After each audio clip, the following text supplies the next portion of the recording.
One day, Edward was in the shed where he lived with the other engines.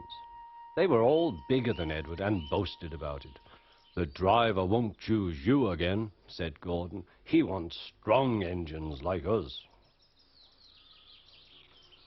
But the driver and fireman felt sorry for Edward. "Would you like to come out today?" "Oh, yes, please," said Edward. So they lit his fire, made lots of steam, and Edward puffed away.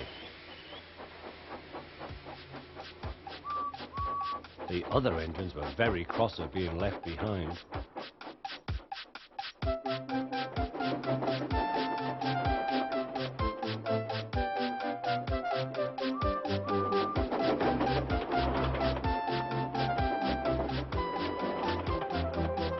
Edward worked hard all day. The coaches thought he was very kind, and the driver was very pleased.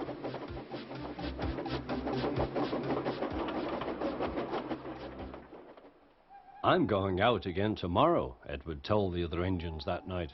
"What do you think of that?" But he didn't hear what they thought, for he was so tired and happy that he fell asleep at once. Next morning, Edward woke up to find nothing had changed. Gordon was still boasting. "You watch me, little Edward, as I rush through with the express. That will be a splendid sight for you. Goodbye, little Edward. Look out for me this afternoon."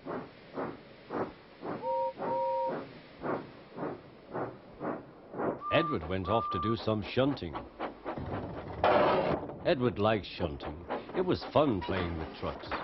He would come up quietly and give them a push. Then he would stop and the silly trucks would go bump into each other. "Oh!" they cried. "Whatever is happening?"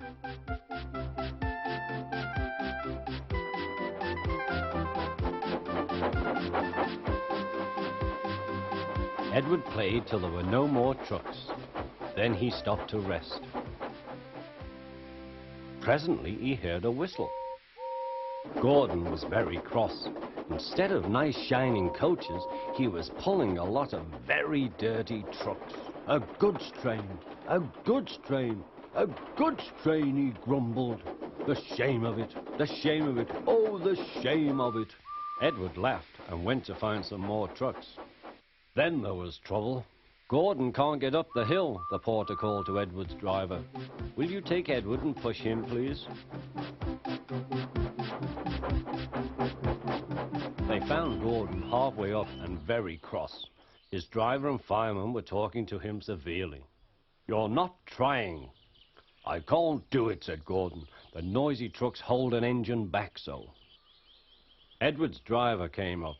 "We've come to push." "No use at all," said Gordon. "You wait and see," replied Edward's driver. They brought the train back to the bottom of the hill.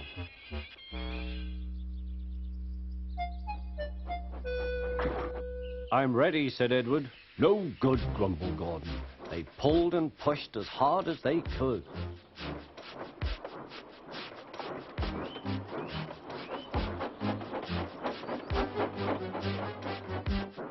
"I can't do it, I can't do it, I can't do it," puffed Gordon. "I will do it, I will do it, I will do it," puffed Edward. Edward pushed and puffed and puffed and pushed as hard as ever he could. And almost before he realized it, Gordon found himself at the top of the hill. "I've done it, I've done it, I've done it," he said proudly. He forgot all about Edward and didn't wait to say thank you. Edward was left out of breath and far behind. He ran on to the next station, and there he found that the driver and fireman were very pleased with him. The fireman gave him a nice long drink, and the driver said, "I'll get out my paint tomorrow and give you a beautiful coat of blue with red stripes. Then you'll be the smartest engine in the shed."